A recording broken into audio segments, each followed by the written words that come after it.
लाला का कल आगमन हुआ और जब लाला का आगमन हुआ महाराज, ऐसा लग रहा था कि समस्त वृंदावन आज इस भवन में आ गया है। इतना उत्सव करा है, इतना उत्सव करा है, अत्यधिक आनंद है। और आज की कथा में अब हम लोग श्रवण करेंगे कि लाला ने बाल लीलाएं क्या क्या करा।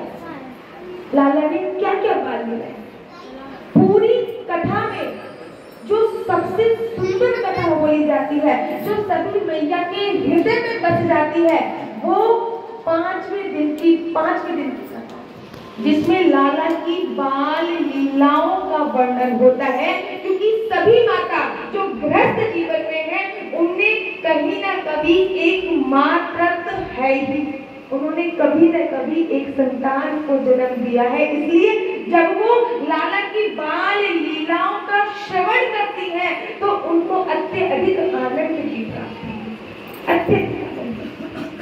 कल नंद भवन में उत्सव चल रहा था महाराज, और उत्सव कहते हैं कि जब कन्हैया जी का प्रादुर्भाव हुआ था, जब कन्हैया जी प्रकट हुए थे, तो नंद भवन में जो उत्सव चला था वो पूरे 1.25 महीने तक उत्सव चला था। नंद बाबा ने 2 लाख गैया दान कर दी, दोनों हाथों से भर भर के लुटा रहे थे नंद बाबा, दोनों हाथों से भर भर के लुटा रहे। 1.25 महीने तक उत्सव चला है। और इसी उत्सव के बीच में नंद बाबा को याद आया कि मुझे कंस को कर देने जाना है। कर अर्थात टैक्स, जैसे आप भारत सरकार को टैक्स देते हो, वैसे ही जब छोटे छोटे राजा होते हुए कंस बड़ा राजा था, उनको टैक्स देने जाना होता था, जो भी उनकी खेती बाड़ी होती थी उसका। नंद बाबा को याद है, अरे मैं तो लाला की आने पे ये भूल ही गया हूँ कि हर महीने मुझे कंस को कर देने जाना होता है, मुझे कंस को कर देने जाना चाहिए। और नंद बाबा निकल पड़े हैं मथुरा की तरफ कंस को कर देने। महाराज उन्होंने कंस को कर दिया, और कर देने के बाद कंस से प्रार्थना करी कि मेरा परम मित्र वसुदेव जी यहाँ पर है, एक बार मुझे उससे मिलने दो ना। वसुदेव जी से मिलने गए और वसुदेव जी से बोल रहे हैं, कैसे हो आप? वसुदेव जी ने बोला, मैं सही हूँ, एकदम बढ़िया। नंद बाबा आप बताओ, आप कैसे हो? अरे मैंने सुना है कि तुम्हारे घर पे लाला आया है। अब नंद बाबा की आंखें नीची हो गई। नंद बाबा ने बोला, मैं तो आपको बताना चाहता था कि मेरे घर में लाला भयो है, लेकिन जब मैंने सुना कि आपके 7 पुत्रों को कंस ने मार डाला और एक पुत्री हुई, वो भी स्वर्ग में चली हुई गई, तो मेरी हिम्मत नहीं हुई बताने की कि मैं कैसे बताऊं। अब वसुदेव जी तो सब कुछ जानते हैं, सब कुछ जानते हैं। उन्होंने जाने अनजाने में ये बोल दिया, अरे तुम्हारे घर में जो लाला है वो मेरा लाला ही तो है। अब नंद बाबा कहते हैं, आपका लाला? अरे मेरे कहने का मतलब है मेरे बेटा जैसा ही तो है, मेरे बेटा जैसे ही तो है। नंद बाबा कहते हैं, ये बात तो एकदम सही है, जो मेरे घर में लाला है।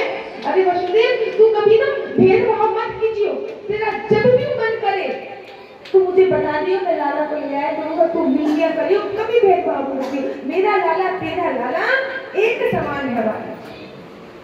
अब वसुदेव जी बोलते हैं कि नंद बाबा मेरे को ऐसा लग रहा है कि गोकुल में कोई उत्पाद होने वाला है। अरे मैं बहुत बड़ा ज्योतिषी हूँ, मुझे ऐसा लग रहा है तेरे लाला की प्राण जो है वो संकट में है, तो जल्दी से गोकुल भाग के जा, जल्दी जा, मुझे ऐसा लगता है तेरे लाला के प्राण संकट में है। अरे मैं बहुत बड़ा ज्योतिषी हूँ और मेरी ज्योतिष विद्या ये बता रही है कि गोकुल में कोई उत्पाद होने वाला है। अब तो नंद बाबा घबरा गए महाराज, भागते भागते गोकुल जा रहे हैं मथुरा से, मंत्र जाप करते जा रहे हैं कि हे परमपिता परमात्मा मेरे लाला की सुरक्षा करना, हे परमपिता परमात्मा मेरे लाला की सुरक्षा करना। और जब गोकुल जाके देखा तो वहां पे सचमुच में उत्पाद हुआ पड़ा था। क्या उत्पाद हुआ? जब नंद बाबा मथुरा आए थे तब गोकुल में पहुंच गई थी पूतना मौसी, और जब गोकुल में पूतना मौसी पहुंच गई महाराज। तो पूतना मौसी यशोदा मैया के पास जाके कहती है, अरे मैया सुनती हो, मैंने सुना है तुम्हारे लाला भयो बहन बहुत बहुत बधाई। अब यशोदा मैया कहती है, हाँ बधाई तो सही है, लेकिन बहन मैंने तुम्हें पहचाना नहीं। अच्छा तुमने मुझे पहचाना नहीं? अरे मैं तुम्हारे मौसा की, मौसी की, फूफा की बहन लगती हूँ। अब देखो कोई हमसे ये कहे कि तुमने हमें पहचाना नहीं और फिर वो इंट्रोडक्शन दे तो थोड़ी शर्मिंदगी महसूस हो जाती है। फिर लोग कहते हैं हाँ हाँ हमने पहचान लिया। तो यशोदा मैया ने भी यही किया, अपनी आंखें नीचे कर ली। हाँ मैंने पहचान लिया। जो पूतना है ना वो इतना सुंदर रूप धारण करके गई है, इतना सुंदर रूप धारण करके गई है कि सभी जो गोपियां हैं वो उसको देखकर मधुमेह हो रही है। बहुत सुंदर रूप धारण। यशोदा मैया से कहती है पूतना, अरे मुझे ये तो बता लाला कहाँ है? अरे लाला वो पालने में खेल रहा है। पूतना लाला के पास जाती है। प्रभु की लीला देखिए, जैसे ही पूतना लाला के पास जाती है प्रभु अपने नेत्र बंद कर लेते हैं। अब जो वृंदावन के संत है ना उन्होंने अलग अलग भाव दिए हैं कि प्रभु ने आके नेत्र बंद क्यों करे। प्रभु ने नेत्र इसलिए बंद करे, वृंदावन के संत कहते हैं कि प्रभु आंखें बंद करके भगवान शिव को याद कर रहे थे कि भैया मैं तो माखन मिश्री खाने वाला, और पूतना मैया तो अपने स्तनों पे जहर लगा के आई है, मुझे जहर पिलाने आई है। तो पहले मैं भगवान शिव को याद कर लेता हूँ, वो आए और आके सबसे पहले जहर का पान करें, उसके बाद फिर मैं दूध का पान करूँ। तो ये हमारे वृंदावन के संतों का भाव। और महाराज जैसे ही पूतना पालने के पास पहुंची है, लाला ने आंखें बंद कर ली, पूतना ने लाला को गोदी में उठा लिया। और जैसे ही लाला को पूतना ने गोदी से उठाया है, नाचते नाचते नाचते यशोदा मैया को काम करने आगे चली गई। वो नाचते नाचते नाचते महल से बाहर निकल गई और अपना स्तन निकाल के लाला को दूध पिलाने लग गई। और जब लाला को दूध पिला रही है, लाला ने दूध पीते पीते पीते अब पूतना के प्राण भी पीने चालू कर दिए हैं महाराज। अब पूतना कह रही है लाला छोड़, अरे लाला छोड़ ना, अरे लाला छोड़। और पूतना से लाला क्या कह रहे हैं, मौसी मुझे तो केवल पकड़ना आता है, छोड़, मुझे तो केवल पकड़ना आता है महाराज, छोड़ना तो मैंने आज तक सीखा ही नहीं। लाला ने इतना दूध पान किया है, इतना दूध पान किया है कि पूतना के प्राण भी हर लिए हैं। वही पूतना विशाल रूप पूतना ने धारण कर लिया है और महाराज धम्म दीना पछाड़ खा के गिर गई है और उसके प्राण बखेरू उड़ गए। अपने आस पास के 12 कोस तक के सारे पेड़ गिरा दिए हैं पूतना ने। और जैसे ही धम्म दीना आवाज आई, यशोदा मैया परेशान हो गई, अरे इतनी तेज आवाज आई है, मेरा लाला तो डर गया होगा, इतनी तेज आवाज आई है। और जब यशोदा मैया ने देखा कि इतनी तेज आवाज आई है, मेरा लाला डर गया होगा, यशोदा मैया भाग के पालन के पास आती है और देखती है लाला तो है ही नहीं। यशोदा मैया चिल्लाने लगती, अरे मेरा लाला कहाँ गया, मेरा लाला कहाँ गया। सभी गोकुलवासी लाला को ढूंढने लग जाते हैं और क्या देखते हैं कि पूतना के पेट में लाला खेल रहे हैं, क्रीड़ा कर रहे हैं। और वैसे ही नंद बाबा गोकुल में आ जाते और देखते हैं कि 12 कोस तक के सारे जो पेड़ है महाराज वो गिरे पड़े हैं। और एक राक्षसी जिसके इतने बड़े बड़े हाथ हैं, इतने बड़े बड़े पेड़ है, वो मूर्छित अवस्था में प्राण पखेरु उसके पड़े हुए हैं, मृत्यु अवस्था में पड़े हुए। कहते हैं हमारे टीकाकार ये कहते हैं कि पूतना के पेट पे जब लाला खेल रहे थे तो महाराज उनको उतारने के लिए भी सीढ़ी लगाई गई थी। इतना पूतना का शरीर विशाल था, ऐसे टीकाकार कहते हैं, इतना शरीर विशाल था।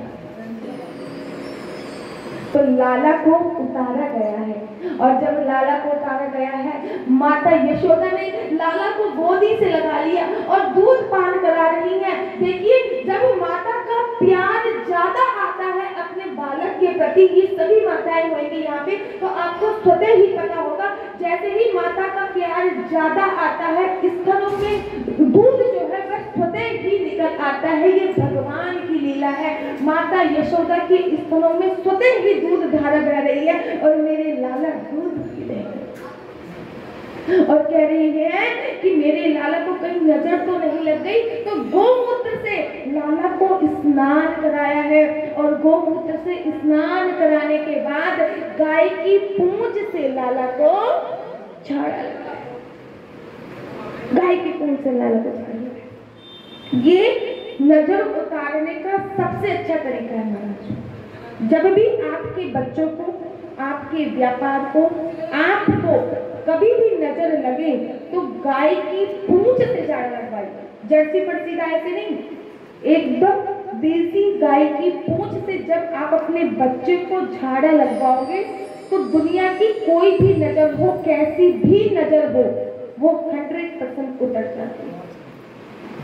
अगर आपके व्यापार को नजर लगी है, घर को नजर लगी है, तो जो गाय का मूत्र होता है, गोमूत्र जो होता है, जो गाय का मूत्र होता है,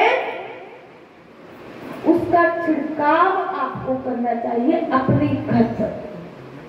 अपने घर किसी भी प्रकार की जादू टोना, नजर, भूत, चुड़ैल जो भी है आपके घर पे, जो भी नकारात्मक ऊर्जा है। और वैसे तो मैं कहती हूँ, जिस घर में मेरे बाके बिहारी रहते हैं वहां ये चीजें आ ही नहीं सकती हैं। बड़े लोग मुझसे प्रश्न करते, दीदी आप अपनी बिटिया की नजर उतारती होगी। मैं तो बिटिया की नजर, मैं क्यों अपनी बिटिया की नजर उतारूं? अरे मैंने अपनी बिटिया को ठाकुर के हवाले करा है। किसी की क्या औकात की मेरी बिटिया को नजर लगा सके। और जिनके घर में ठाकुर होते हैं उनके घर में नजर, भूत, प्रेत, जादू टोना वास भी नहीं कर सकता। उनके घर में मात्र एक चीज वास करती है और वो होता है मेरा राधा राधे का नाम, केवल राधे राधे। इसलिए बोलते हैं कि प्राण प्रतिष्ठित लड्डू गोपाल अपने घर की जरूर रखनी चाहिए। और ये नहीं केवल रख लिए, उनकी सेवा, पूजा, अर्चना, वंदना करना भी उतना ही जरूरी होता है। लोगों के घर पे लड्डू गोपाल तो है, लेकिन ना उनको दूध पिलाया जाता है, ना भोग लगाया जाता है, ना स्नान किया जाता है। केवल एक प्रतिमा नहीं कहूंगी मैं उसको, केवल एक मूर्ति बन के खड़े हुए हैं।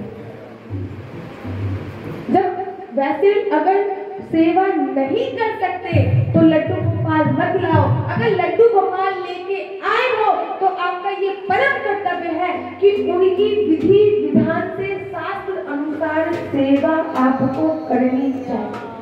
सुबह उनको उठाना चाहिए, उनको स्नान कराना चाहिए। सुबह उठाने के बाद, स्नान कराने के बाद उनकी आरती करनी चाहिए, उनको भोग लगाना चाहिए।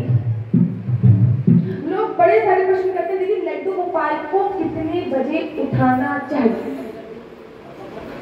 लड्डू गोपाल बाल स्वरूप है, भगवान का छोटा स्वरूप, बालक के स्वरूप है। श्री हरिदास जी ने जब बांके बिहारी जी का प्रादुर्भाव किया, अच्छा किस किस को ये कथा पता है कि बांके बिहारी जी का प्रादुर्भाव कैसे हुआ था? बांके बिहारी जी प्रकट कैसे हुए थे? आप में से किसी को पता है? हमारे जजमान को तो जजमान के गुरु जी को पता होगा। एक बार की बात है, दीदीबन आप लोगों ने देखा ही होगा। पहले मैं आपको बताती हूँ कि बांके बिहारी जी जो श्री राम वृंदावन के राजा है महाराज, मैं कहती हूँ कि जब तक वृंदावन में हो, नित्य बिहारी जी के दर्शन करने के लिए जाओ। आपका कोई भी काम बिगड़ रहा होगा तुरंत पूरा हो जाएगा। क्यों? क्योंकि वृंदावन के राजा है हमारे ठाकुर जी। वृंदावन के बांके बिहारी जी राजा बोले जाते हैं। श्री हरिदास जी हमेशा निधि वन में तपस्या करते थे, ध्यान करते थे। जब वो तपस्या करते थे, ध्यान करते थे, ध्यान में इतना खो जाते थे कि उनको अपने शरीर का भी सुख नहीं रहता था। आंखों से आंसू बह रहे होते थे और वो चेहरे पे स्माइल। देखो, जब भी भगवान को देखकर आपके आंसू आते हैं ना, तो उसमें एक चीज आपने नोटिस करी होगी, स्माइल होती है और आंखों से आंसू हो रहे हैं। मुख पे प्रसन्नता होती है, लेकिन आंखों से आंसू आ रहे होते हैं। जब भी भगवान को देखकर आंसू आते हैं, तो श्री हरिदास जी जब भी भगवान का नाम जपते, स्मरण करते, तो उनकी नेत्रों से आंसू आ रहे होते थे, लेकिन महाराज उनके जो चेहरे की मंद मंद मुस्कान होती थी। एक बार उनके शिष्य ने पूछ लिया, महाराज मुझे ये बताइए कि आप किसका ध्यान करते हो? आप जिनका ध्यान करते हो उनका ध्यान, जिनका ध्यान करते हो उनका दर्शन कृपा करके हमें भी कराइए। जब उनके शिष्य ने ये कहा कि उनका दर्शन आप हमें भी कराइए, तो जिस दिन उनके शिष्य का जन्मदिन था, अवतरण दिवस था, ठीक उस दिन श्री हरिदास ने समस्त वृंदावन वासियों को बुलाया और अपने हृदय से ठाकुर जी और राधा रानी को प्रकट किया। और राधा रानी का तेज इतना था कि वहां पे जितने भी लोग खड़े थे किसी की भी नेत्र नहीं खुलते थे, इतना तेज था। श्री हरिदास जी ने राधा रानी से हाथ जोड़ के प्रार्थना किया है कि माता, लाला का तो श्रृंगार मैं लता पता से कर दूंगा, अरे मैं कंदमूल खिला दूंगा, लेकिन माता आपका श्रृंगार मैं कैसे करूं? जब श्री हरिदास जी ने ऐसी प्रार्थना करी है तो दोनों प्रतिमा एक में समाहित हो गई है और वो बन गई है बांके बिहारी लाल। बांके का अर्थ होता है जो 3 जगह से टेढ़ा होता है, और बिहारी का अर्थ होता है जो बिहार करते रहते हैं। बोलिए बांके बिहारी लाल की, बोलिए राधा रानी सरकार की। निधि वन में जो आप जगह देखते हो वो निधि वन में एक जगह है, यहाँ पे बांके बिहारी लाल का प्रादुर्भाव हुआ था। यहाँ पे बांके बिहारी जी प्रकट हुए। फिर एक राजा ने उनका मंदिर बनवाया और वो अब बांके बिहारी जी का मंदिर जिसमें आप लोग दर्शन करते हो उसमें राधा रानी भी समाहित है, इसलिए उनको जुगल जोड़ी सरकार भी बोला जाता है। लोग कहते दीदी हम बांके बिहारी जी का दर्शन करने जाते हैं, राधा रानी तो दिखती नहीं है। राधा रानी उसी प्रतिमा में समाहित है, इसलिए उसको जुगल जोड़ी सरकार भी बोला जाता है। श्री हरिदास जी का ये भाव था कि मेरा लाला जो है ना बहुत छोटा है, बहुत छोटा है मेरा लाला, तो वो सुबह उसको जल्दी नहीं उठाते थे बांके बिहारी को। उनको लगता था कि रात को ये निधि वन में जाता होगा, अरे निधि वन में जाके रास रचाता होगा, इसके पैरों में कहीं दर्द ना हो जाए, ये बच्चे की तरह उन्होंने सेवा करी है, कहीं इसके पैरों में दर्द ना हो जाए, इसलिए वो सुबह जल्दी नहीं उठाते थे। मेरा लाला बांसुरी पकड़े पकड़े महाराज थक जाएगा, इसलिए पूरे साल में केवल शरद पूर्णिमा वाले दिन बांके बिहारी जी को बंसी धारण करते। पूरे साल में शरद पूर्णिमा बांके बिहारी जी के मंदिर के अपने अलग नियम। ठीक इसी प्रकार लोग जब पूछते हैं कि लड्डू गोपाल को कितने बजे उठाना चाहिए, तो लड्डू गोपाल है वो बाल स्वरूप है, छोटे हैं, बच्चे हैं। ये नहीं बच्चों को 4 बजे उठा के बैठा दे, तुमने नहाना है नहाना है नहाना है, ऐसे नहीं होता। लड्डू गोपाल छोटे हैं, बच्चे हैं, उनको आराम से 6 साढ़े 6 बजे तक उठाइए, उसके बाद उनको दूध पीने दो, फिर थोड़ी देर बाद लाला से बातें कीजिए, फिर उसको स्नान कराइए, फिर उनको सुंदर सुंदर वस्त्र पहनाइए, और वस्त्र बनाने के बाद फिर इनकी पूजा अर्चना वंदना कीजिए। उसके बाद उनको भोजन का भोग अवश्य लगाइए और तुलसी डालकर लगाइए। लोगों का ये प्रश्न होता है दीदी घर में तुलसी ना हो तो फिर हम लड्डू गोपाल को भोग कैसे लगाएं? आजकल लड्डू गोपाल सबके घर पे है महाराज, लेकिन तुलसी महारानी लोगों के घर पे नहीं। देखो यहाँ पे सही में। अच्छा, तुलसी महारानी लोगों के घर पे होती क्यों नहीं? इसके पीछे की रीजन है, कारण है। क्यों? लड्डू गोपाल की तो आप सेवा पूजा अर्चना वंदना कर लेते हो, लेकिन तुलसी महारानी की सही तरीके से पूजा अर्चना वंदना नहीं करते। जिस घर में इतनी भी नकारात्मकता रहती है ना, वहाँ पे तुलसी सूख जाती है। जिस घर, क्योंकि वो एक सीरियल आता था मैं तुलसी तेरे आंगन की, तुलसी का पौधा जो होता है वो घर के आंगन में ही सुशोभित होता है और घर के आंगन में ही अच्छा लगता है। लोग छत पर तुलसी का पौधा लगा लेते हैं। नित्य तुलसी के पौधे में आपको दीप दान करने करना चाहिए, चाहे रविवार ही क्यों ना हो। रविवार को तुलसी पे आपको जल नहीं चढ़ाना महाराज, तुलसी को स्पर्श नहीं करना, लेकिन तुलसी पर दीप दान करना है। तुलसी की 4 परिक्रमा अवश्य करनी है। अगर घर में तुलसी सूख रही है तो जोड़े से तुलसी लेके आओ, रामा और श्यामा जोड़े से लेके आओ, जोड़े से आकर लगाओ। और जब भी तुलसी मैया की परिक्रमा करो तो अगर घर में शालिग्राम है, शालिग्राम जी को भी उनमें विराजमान करो, फिर तुलसी की परिक्रमा करो, तो शालिग्राम जी की भी परिक्रमा करने का फल आप लोगों को प्राप्त हो जाएगा।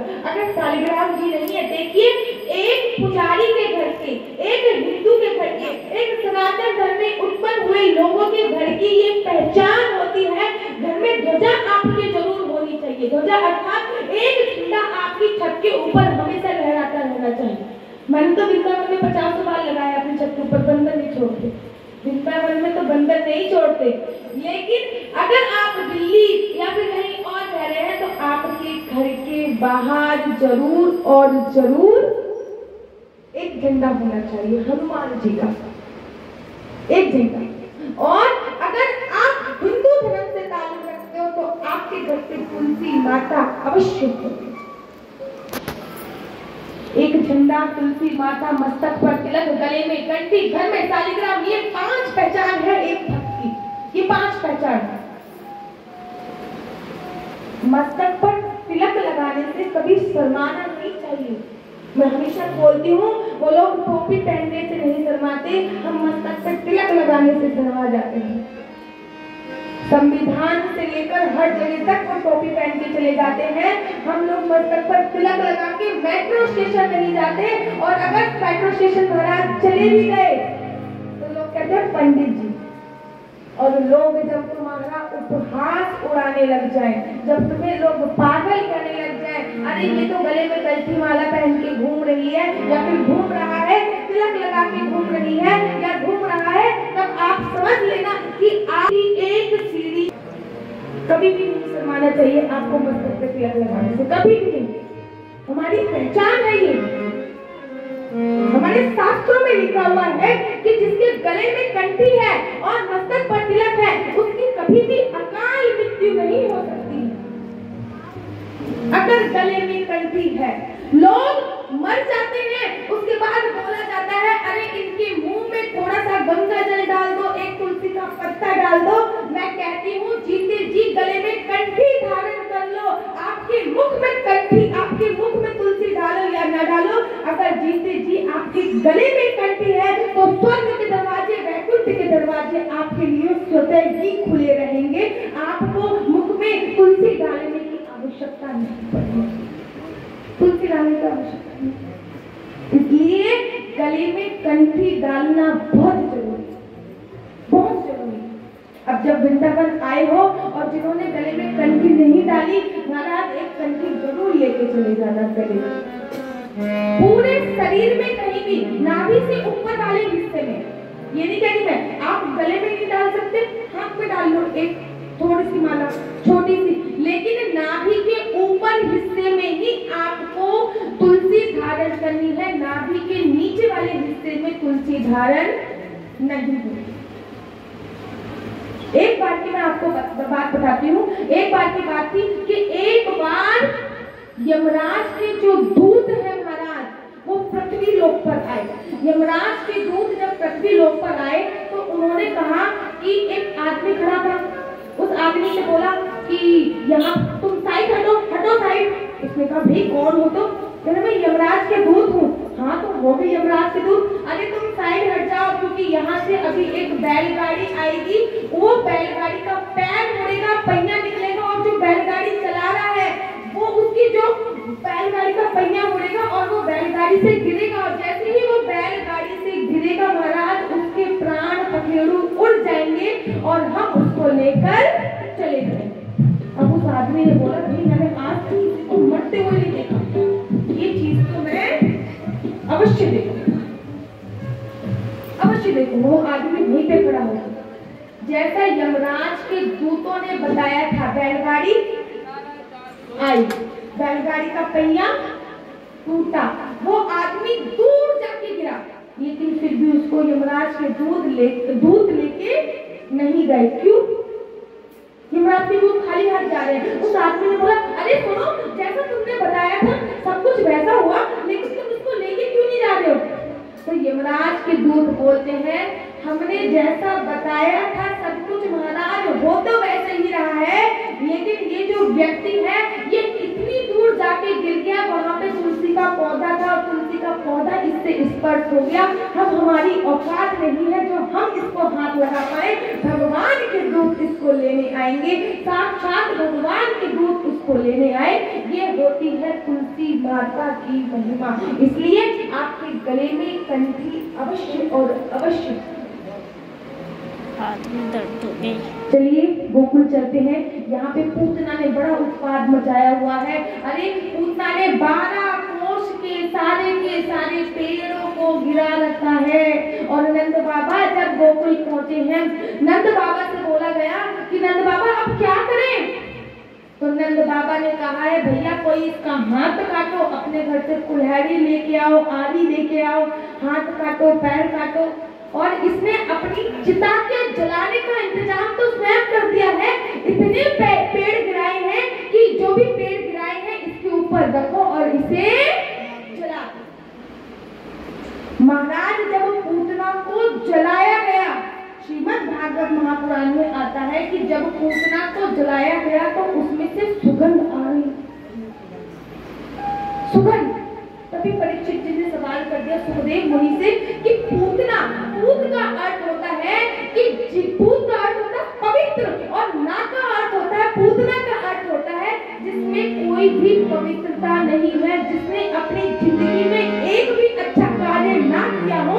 उसकी अर्थी जब जल रही है, उसकी लाश जब जल रही है, उससे सुगंध क्यों आ रही है? तब सुखदेव मुनि कहते हैं कि पूतना ने भगवान को अपना दूध पिलाया।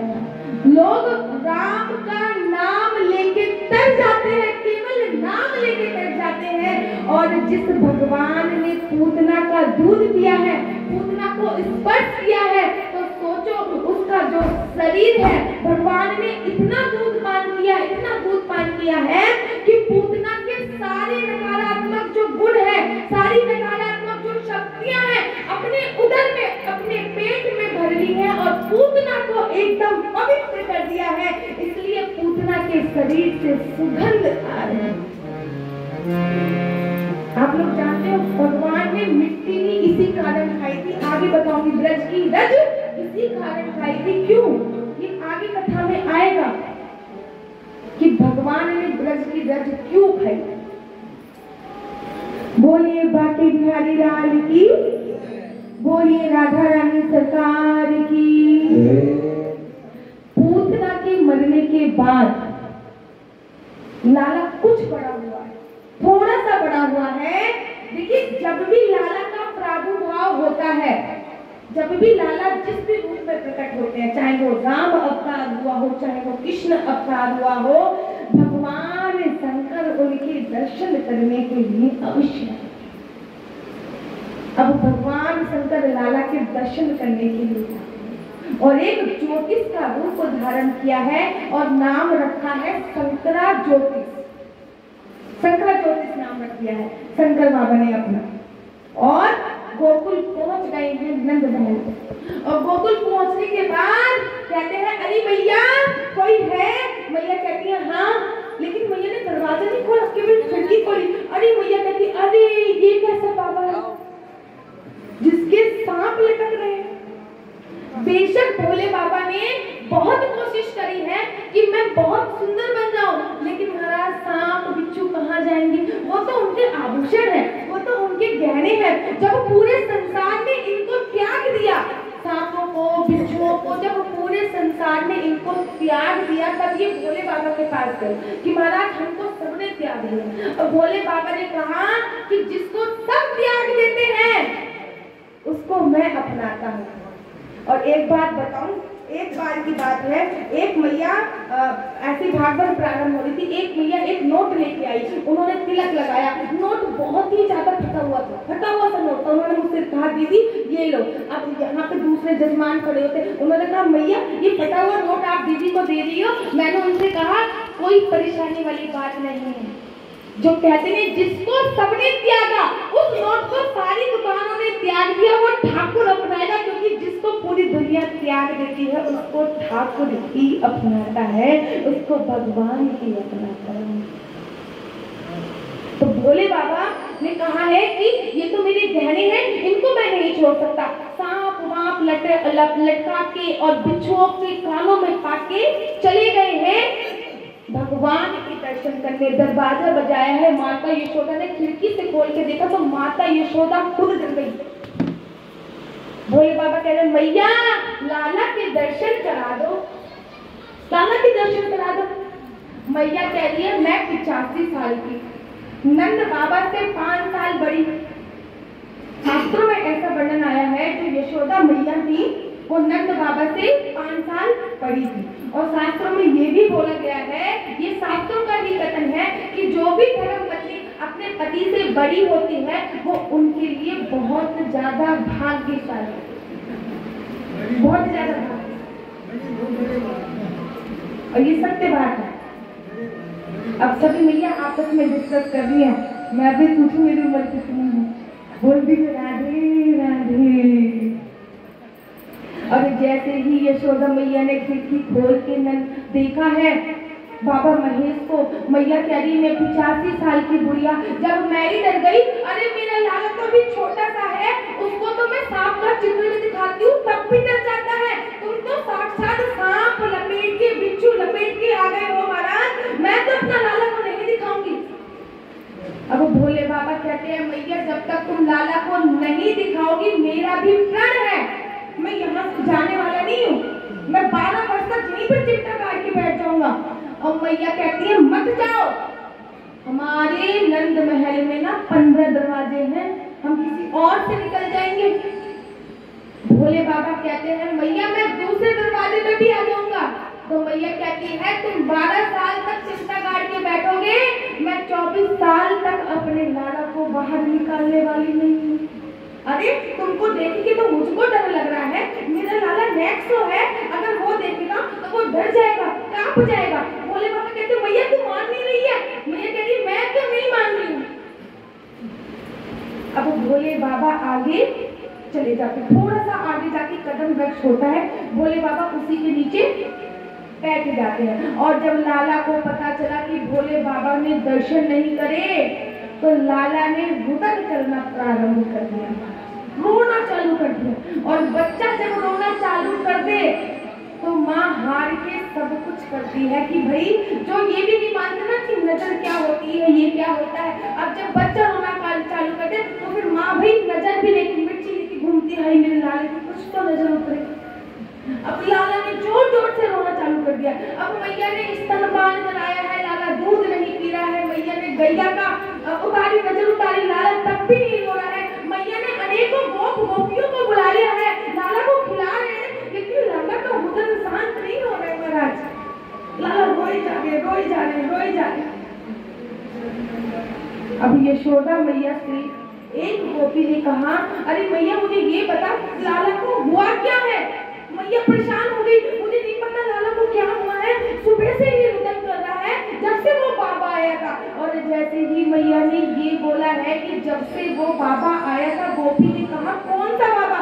अरे मैं तुझे क्या बताऊं बहन, एक बाबा आया था, सांप वाला बाबा, उसके गले में सर्पों की माला थी। मैंने उससे बोल दिया कि मैं लाला के दर्शन नहीं कराऊंगी क्योंकि तेरे गले में सर्पों की माला है, मेरा लाला देख के डर जाएगा। मैया ने कहा अरे गोपी तू जा उस बाबा को ढूंढ के लेके आ, उस बाबा ने ही जादू टोना कर दिया हो और ऐसा जादू टोना करा है कि मेरे लाला शांत ही नहीं हो, शांति नहीं। वो गोपी जाती है, देखती है, वो कहती है कहाँ गई ये तो बताओ। तो यशोदा मैया कहती भैया मैंने खिड़की से बस इतना देखा है कि उत्तर की तरफ जा रहे थे, गोपी उत्तर की तरफ चलती गई है और देखा कि आगे जाके एक कदम वृक्ष के नीचे भोले बाबा ध्यान में है। गोपी ने प्रणाम किया है कि अरे बाबा आपको मैया यशोदा बुला रही है। अब बाबा को भी अभिमान हो गया, अच्छा मैया बुला रही है, मैं तो नहीं जा रहा। नहीं बाबा आपको मैया बुला रही, अरे मैं नहीं जाने वाला, मैया ने मेरा तिरस्कार करके बाहर निकाला, मैं नहीं जा रहा। अरे बाबा मैया का लाला रो रहा है। और जब भोले बाबा ने सुना है मेरे प्रभु रो रहे हैं, भोले बाबा खड़े हो गए हैं, भाग कर गए हैं और बोले कि मैया मुझे दर्शन करा, लाला को मोहे दे। और जैसे ही तू लाला को मोहे देगी लाला चुप हो जाएगा। मैया ने अपनी गोदी से उतार कर लाला को भोले बाबा की गोदी में डाल दिया है। और देखिए जो लाला सुबह से रो रहे थे और जैसे ही भोले बाबा को देखा है लाला जोर से हंस रहे हैं, जोर जोर से हंस रहे हैं। मैया ने कहा मुझे तो दो थोड़ा सा। और जैसे ही लाला मैया लेती है लाला रोने लग जाते हैं और भोले बाबा लेते हैं चुप हो जाते हैं। अब तो मैया बड़ी परेशान, ये क्या होती। मैया कहती है बाबा तूने जो भी जादू टोना करो है मुझे बता। तो बाबा बोलते हैं मैया तुम अपने नंद महल में एक मेरा मंदिर बनवाओ छोटा सा, और तुम्हें नित्य क्या करना है, तुम जब नाला को नहलाओगी, जिस भी चीज से नहलाओगी उसको नहला के उसका जल बस मेरे मंदिर में डाल देना, मेरी शिवलिंग पर डाल देना। और जब तुम वो जल मेरी शिवलिंग पर डाल दोगे तो तुम्हारा लाला जुग जुग जिएगा। नंद महल में एक शिव जी का मंदिर बनवाया गया है और जब नंद महल में शिव जी का मंदिर बनवाया गया है तब लाला जुग जुग जी रहा है। और देखिए हम भी ऐसी कोशिश करेंगे कि लाला जुग जुग जिए, लेकिन लाला कैसे जुग जुग, ऐसे नहीं। वृंदावन में आए हो भगवान की